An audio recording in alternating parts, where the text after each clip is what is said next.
ఇవాళ కాంగ్రెస్ ఈ అపోజిషన్ పార్టీలు బుద్ధి జ్ఞానం లేకుండా అనవసరపు వైషమ్యాలని సమాజంలో పుట్టించాలని చూస్తున్నారు. అరే సిఏఏ మీద ఏమిటి, సిఏఏ ఎట్లా ఈ దేశ పౌరులకి దేశంలో ఉన్న ముస్లింలకు వ్యతిరేకం ఎట్లా మాట్లాడతారు బుద్ధి జ్ఞానం లేకుండా?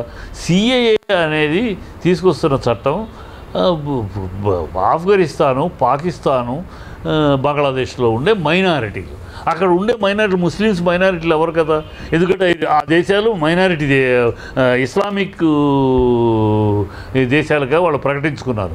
సో అక్కడ ముస్లిమ్స్ మైనారిటీలు ఎవరు కదా, మైనారిటీలు హిందువులు, క్రిస్టియన్లు, జైన్లు, పార్సీలు, వీళ్ళు మైనారిటీలు. సో ఆ మైనారిటీలు అక్కడ ప్రాసిక్యూట్ చేయబడి అక్కడ మైనారిటీలుగా బతకలేక వాళ్ళ అవమానం, ఎందుకంటే మైనారిటీ బతకలేని సాక్ష్యాలు స్వాతంత్రం వచ్చినప్పుడు పాకిస్తాన్లో 21% హిందువులు, ఇవాళ ఎక్కడున్నారు? 1% దిగిపోయారు. ఆ 20% హిందువులు ఏమయ్యారు? ఆ మైనారిటీలు ఏమయ్యారు? అంటే వాళ్ళని బలవంతంగా మార్పిడో లేకపోతే చంపేయటమో చేశారు. సో వాస్తవం అది. కనుక అక్కడ ఉన్న బతికున్న మైనారిటీసు ఇంకా అక్కడ బతకలేక వాళ్ళు సిటిజన్షిప్ అడుగుతున్నారు. ఇది ఎప్పుడో గాంధీ గారు స్వాతంత్రం వచ్చిన 48లోనే అన్నాడు ఆయన.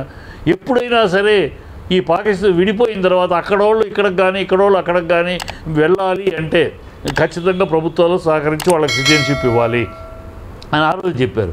ఇది ఆ లెక్కలో చెప్తారు. ఇంకెవరైనా ముస్లిమ్స్ రావాలంటే రావచ్చు. అది 1987 చట్టం ఉంది. ఆ చట్టం ప్రకారం ఈ దేశం ప్రపంచంలో ఎక్కడి నుంచైనా ఎవరైనా సరే భారతదేశంలో తీసుకోవాలంటే సిటిజన్షిప్ తీసుకోవాలంటే దే కెన్ అప్లై. 1987 చట్టం ప్రకారం వాళ్ళు అప్లై చేయొచ్చు. అప్లై చేసి వాళ్ళ పుట్టుపూర్వతాలు చెప్పి వాళ్ళ ఇది అడిగి ఒక 7 ఏళ్ళు ఇక్కడ ఉండాలి, 7 ఏళ్ళు ఉండి వాళ్ళు ఎలాంటి రికార్డు క్రియేట్ చేసుకుంటే వాళ్ళకి ఇస్తారు. అది ఉంది. ఇది మైనారిటీల కోసం. ఆ దేశాల్లో ఉన్నాము. ఆ దేశాల్లో ముస్లిమ్స్ మైనారిటీలు కాదు కదా. ఇక్కడ ముస్లిమ్స్ యొక్క ఓట్లు తీసేయటానికో సిటిజన్షిప్ తీసేయటానికో కాదు. ఉన్న ప్రజల్ని మభ్యపెట్టి ప్రజలకు అబద్ధాలు చెప్పి ప్రజల్ని డైవర్ట్ చేసి ఏదో ముస్లిమ్స్కి వ్యతిరేకంగా సిఏఏ ఏం పిచ్చివాగుడు. ఎవరు సిటిజన్షిప్ తీయటానికి కాదు, సిఏ ఇవ్వటానికి. ఇతర దేశాల్లో ముస్లిం దేశాల్లో ఉండి ప్రాసిక్యూషన్కి టార్చర్కి బాధితులైన వాళ్ళు అయ్యా మేము భారతదేశంలో వచ్చాలనుకుంటున్నాం, మేము హిందువులం, భారతదేశానికి హిందువులకు ఉన్నది ఒకే ఒక దేశం భారతదేశం, ముస్లిమ్స్కి అనేక దేశాలు ఉన్నాయి. వాళ్ళు ఆశ్రయం అడుగుతున్నారు.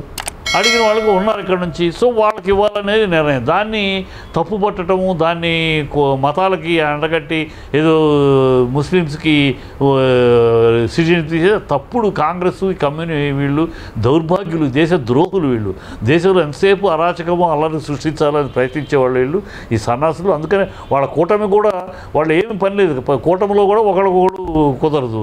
ఒకళ్ళకొకడు పోటాడుకుంటారు, కట్లాడుకుంటారు, చీ అంటారు, పో అంటారు, తూ అంటారు, మళ్ళీ కౌగులించుకుంటారు. వీళ్ళు ప్రధాని రాజకీయం చేయడమే. వాళ్ళ సిఏని కోర్టుకి ఎందుకు కోర్టు ఎలా అంగీకరిస్తుంది? స్టే ఎలా ఇస్తుంది? అది ఏమన్నా కోర్టుకు తెలియదా? మీరు రాజకీయ లబ్ధి కోసం రాజకీయం కోసం ప్రతిదీ రాజకీయం చేయటమే. ఇక అంటే సుప్రీంకోర్టు ప్రతి విషయంలో పార్లమెంటు చేసే ప్రతి నిర్ణయం మీద సుప్రీంకోర్టు అజమాయిషి అయితే ఇంకా ఈ దేశ ప్రజాస్వామ్యం ఎక్కడ ఉంటుంది? అది వేరే body. Judicial as independent, legislation is independent. ఇది పార్లమెంటు చేసే చట్టానికి పార్లమెంటు 2014 పార్లమెంటు చట్టం చేసింది. దీన్ని ఆమోదించింది. పార్లమెంటు ఆమోదించిన దాన్ని మళ్ళీ సుప్రీంకోర్టు ఎలా వేలు పెడుతుంది? అది వేరే, ఇది వేరే. ఫుల్ అధికారం ఉంటుంది పార్లమెంటుకి.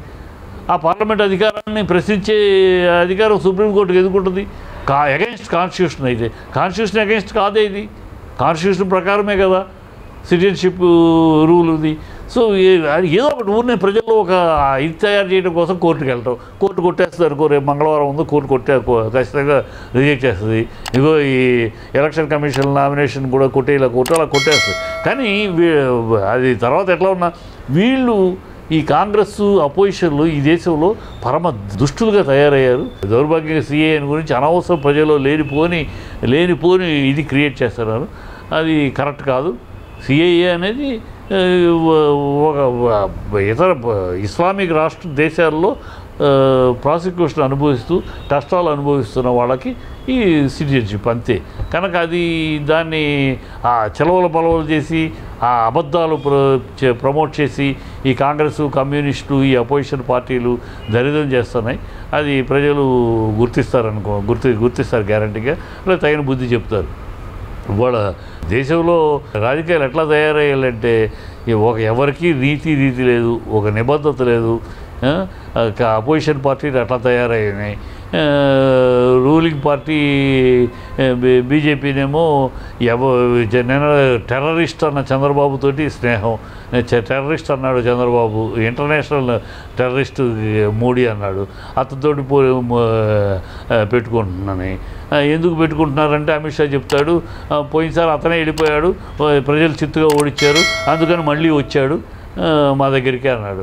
అంటే అంత కించపరిచి తక్కువ చేసి మాట్లాడితే కూడా సిగ్గు లేదు చంద్రబాబుకి. ఈ కూటమి అసలు ఏం హామీ తీసుకుని చంద్రబాబు బీజేపీతో చేతులు కలుపుతున్నాడు? ఏది వైజాగ్ స్టీల్ ప్లాంట్ హామీ ఇచ్చిందా బీజేపీ? స్పెషల్ స్టేటస్ ఏమన్నా హామీ ఇచ్చిందా? నువ్వు ఆ పాయింట్ల మీదే కదా నువ్వు వెనక్కి వెళ్ళిపోయావు. మళ్ళీ ఏ పాయింట్ల మీద వెనక్కి వచ్చావు, ముందుకు వచ్చావు? మళ్ళీ బుద్ధి జ్ఞానం. 2 లడ్డూలను విమర్శించిన బంగారు లడ్డూలు అయిపోయినాయి ఇప్పుడు పవన్ కళ్యాణ్కి. అతను ఏటీఎంలో వాడుకుంటున్నాడు పోలవరాన్ని అని మోడీ గారు డైరెక్ట్గా మాట్లాడాడు. మరి ఇప్పుడు చంద్రబాబు నీతిపరుడు అయిపోయాడా?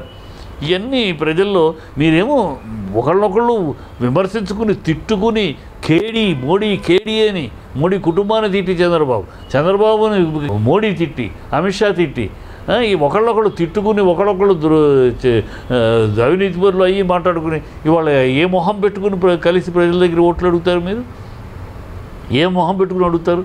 ఇంత దౌర్భాగ్యంగా ఒక నీతి లేదు, ఒక రీతి లేదు, ఒక దిశ లేదు, ఒక దశ లేదు ఈ అపోజిషన్లకి. మన దేశం పరిస్థితి, రాజకీయ పరిస్థితి చూస్తూ ఉంటే ఎంత అసహ్యంగా అనిపిస్తుందంటే మన దేశంలోనే ఇలాంటి ప్రజాస్వామ్యం పేరిట జరుగుతున్న దౌర్భాగ్యపు రాజకీయాలు మన దేశంలో జరుగుతున్నాయి.